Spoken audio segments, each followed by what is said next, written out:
सागर मंथन हेतु विष्णु की प्रेरणा। दुर्वासा के शाप से व्यथित इंद्र अमरावती लौट आए। शाप भी धीरे धीरे फलीभूत होने लगा। औषधि और लताओं के क्षीण हो जाने से इंद्र सहित तीनों लोक श्रीहीन होने लगे। यज्ञ होना बंद हो गया। तपस्वियों ने तप छोड़ दिया। समाज का मन दान धर्म से दूर हो गया। लोभ के वशीभूत होने से सभी सत्व विहीन हो गए और तुच्छ वस्तुओं की ओर भी लालायित रहने लगे। सत्व के बिना न तो लक्ष्मी ही रह सकती और न ही कोई गुण ही। गुणों के न होने पर बल और शौर्य आदि का भी अभाव दिखने लगता है। जब मनुष्य निर्बल और अशक्त होता है तो सबसे अपमानित होता है और अपमानित होने पर प्रतिष्ठित व्यक्ति की भी बुद्धि भ्रष्ट हो जाती है।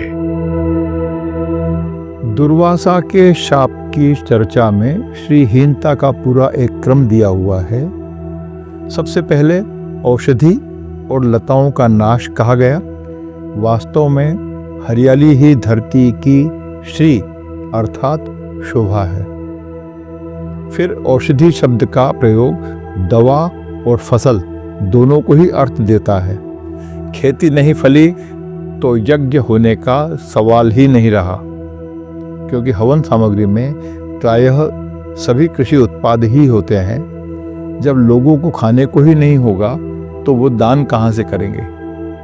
भूखे और असहाय व्यक्ति में मनोबल न होगा, बस यही सोचेगा कि कुछ भी कैसे भी मिल जाए। ऐसे में व्यक्ति में न तो बल बचेगा और न ही गुण, और जो दयनीय अवस्था में पहुंच जाए उसे तो कोई भी सताएगा। इधर लोक श्रीहीन हुआ तो यज्ञादि सत्कर्मों के नाश से देवताओं के बल का और उनकी श्री का भी नाश हो गया। सिर्फ औषधि और लताओं के विनाश से देवताओं सहित सारी त्रिलोकी संकट में आ गई। यह कथा हमें बताती है कि पर्यावरण संरक्षण में ही हमारा कल्याण है, क्योंकि प्रकृति ही हमारी श्री है। देवताओं की श्रीहीनता ने दैत्यों को एक स्वर्णिम अवसर प्रदान कर दिया। जब भी सज्जनों का बल घटता है, दुर्जन तत्काल उसका लाभ उठाते हैं। दैत्यों ने स्वर्ग पर आक्रमण कर दिया। भीषण देवासुर संग्राम हुआ, जिसमें अंततः देवताओं की पराजय हुई। विष्णु पुराण के अनुसार इंद्रादि देवता अग्निदेव को आगे करके ब्रह्मा की शरण में गए। उसके पश्चात ब्रह्मा उन सब को लेकर नारायण की शरण में गए हैं। यहाँ अग्निदेव को आगे रखने में भी कुछ संकेत छुपे हैं। पहला तो यही कि कहीं ना कहीं इंद्र के अहंकार के कारण ही दुर्वासा ने श्राप दिया। भूल इंद्र की थी, किंतु उसका दुष्परिणाम सारे देवताओं और त्रिलोकी को भोगना पड़ा। ऐसे में स्वयं देवराज इंद्र ही लज्जा के कारण ब्रह्मा के सम्मुख अग्रणी भूमिका रखकर जाने में हिचकते होंगे। दूसरा संकेत यह है कि अग्नि को देवताओं का मुख कहा गया है। देवताओं की पुष्टि यज्ञ से होती है, जिसका सीधा संबंध अग्नि से है। चूंकि धरती पर यज्ञ बंद ही हो चुके हैं और उसी के कारण देवता निर्बल हुए, इसीलिए अग्नि को आगे रखा गया, ताकि बिना कहे भी ब्रह्मदेव सब समझ सके। वैसे एक संकेत और भी है। ऋग्वेद के पहले ही मंत्र में अग्नि को पुरोहित कहा गया है। पुरोहित शब्द का एक अर्थ है अग्रणी। चाहे शिव पार्वती की अखंड रति को भंग करके शिवपुत्र कार्तिकेय की उत्पत्ति का मार्ग प्रशस्त करना हो, या राजा शिव की परीक्षा, हर कठिन परिस्थिति में अग्निदेव सदैव आगे खड़े दिखाई देते हैं। पद्म पुराण के अनुसार तो भूख प्यास से व्याकुल सभी जीवों के प्रतिनिधि ब्रह्मा की शरण में पहुंचे हैं जहां ब्रह्मा ने उन्हें बताया है कि यह सब इंद्र के अनाचार का दुष्परिणाम है। इंद्र को दुर्वासा का शाप लगा है। उसी के कारण जगन माता महालक्ष्मी अंतर्धान हो गई हैं। जब तक उनकी कृपा दृष्टि हम सब पर नहीं पड़ती, तब तक हमारे कष्टों का नाश नहीं होगा। इसलिए हम सब क्षीर सागर में विराजित नारायण की आराधना करें, वही हमारा कल्याण करेंगे। इसके बाद वे देवताओं और भृगु आदि ऋषियों को लेकर क्षीर सागर गए हैं और सबने स्तुति द्वारा विष्णु का आवाहन किया है।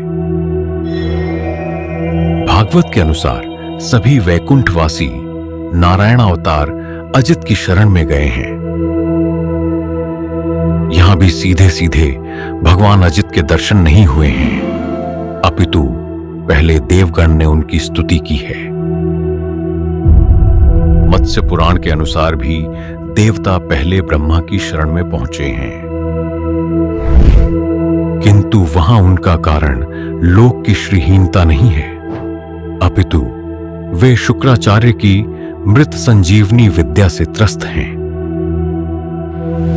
जब भी देवासुर संग्राम होता, उसमें मरे हुए दैत्यों को शुक्राचार्य अपनी मृत संजीवनी विद्या से पुनः जीवित कर देते थे। महादेव ने प्रसन्न होकर यह विद्या शुक्राचार्य को प्रदान की थी। मत्स्य पुराण के अनुसार अमरता देने वाले दो ही देव हैं, एक हैं विष्णु और दूसरे हैं शिव। शिव की कृपा से शुक्राचार्य को वह विद्या मिली थी जो त्रिलोकी में और किसी पर नहीं थी। देवासुर संग्राम में शुक्राचार्य तो दैत्य दानवों को पुनः जीवित कर देते थे, किंतु देवता मरते जा रहे थे। सैकड़ों हजारों देवताओं को ऐसे मरते देखकर इंद्र को बड़ी पीड़ा हुई। देवता मर रहे थे और असुर मर मर के भी जीवित हो रहे थे। यह सब देखकर देवताओं और देवगुरु बृहस्पति के मुख चिंता के कारण तेजहीन हो गए थे। तब वे सब ब्रह्मा की शरण में आए। यहां स्वयं ब्रह्मा ने ही उपाय बता दिया है, किंतु विष्णु को प्रबोधित करने का भी निर्देश दिया है। अर्थात बिना विष्णु की स्वीकृति के सागर मंथन के क्रियान्वयन की भूमिका नहीं बनी है। ब्रह्मा तथा देवताओं की स्तुति सुनकर विष्णु प्रकट हुए। सहस्रों सूर्य के समान उनके तेज से देवताओं की आंखें चौंधिया गईं। वे उन महाविष्णु को तो क्या, पृथ्वी आकाश और इससे भी बढ़कर स्वयं अपने अंगों तक को नहीं देख पा रहे थे। केवल शिव और ब्रह्मा ही उन विष्णु के दर्शन करने में समर्थ थे। देवताओं ने विष्णु से अपने कष्ट हरने की प्रार्थना की।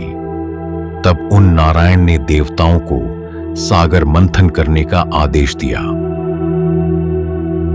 विष्णु बोले कि आप सब मेरे शब्दों को ध्यान से सुने। हे देवताओं, जब तक असुरों का समय अनुकूल है, तब तक तुम दैत्य और दानवों से संधि कर लो। जब कोई बड़ा कार्य करना हो तो शत्रुओं से भी संधि कर लेनी चाहिए। हां, यह अवश्य है कि कार्य पूर्ण हो जाने पर सर्प और मूषक वाला व्यवहार कर सकते हैं। एक प्रसिद्ध दृष्टांत है कि कभी कोई चूहा भोजन की आशा से ढक्कन ऊंचा कर सर्प की पिटारी में प्रवेश कर गया। उसके भीतर जाते ही ढक्कन बंद हो गया। वहां सर्प को देखते ही वह डर गया, पर सर्प ने कहा कि मैं तुम्हारा कुछ अहित नहीं करूंगा। हम दोनों तो कष्ट के साथी हैं। कृपया इस पिटारी को काटकर मार्ग बना दो, जिससे हम दोनों ही बाहर निकल सकें। चूहा विश्वास कर गया। उसने पिटारी के बांस को काटकर छिद्र कर दिया। लेकिन सर्प ने पहले चूहे को आहार बनाया, उसके बाद वह पिटारी से बाहर निकल गया। विष्णु कहते हैं कि तुम लोग अब बिना विलंब के अमृत निकालने का प्रयास करो। उसे पीकर व्यक्ति अमर हो जाता है।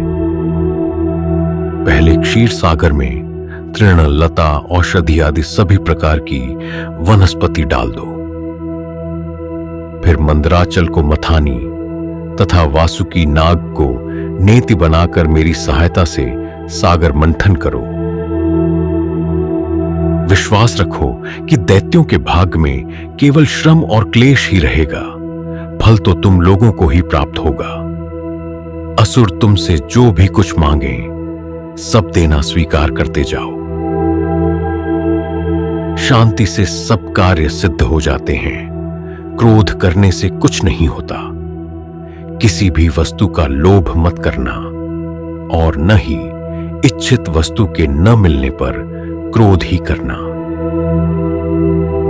विष्णु पुराण के अनुसार तो नारायण ने दैत्यों से वार्ता कैसे करनी है उसका भी स्पष्ट संकेत कर दिया है। नारायण कहते हैं कि देवताओं, आप सब साम नीति का पालन करो। दैत्यों से जाकर कहो कि इस कार्य में सहायता करने पर आपको भी फल में समान भाग मिलेगा।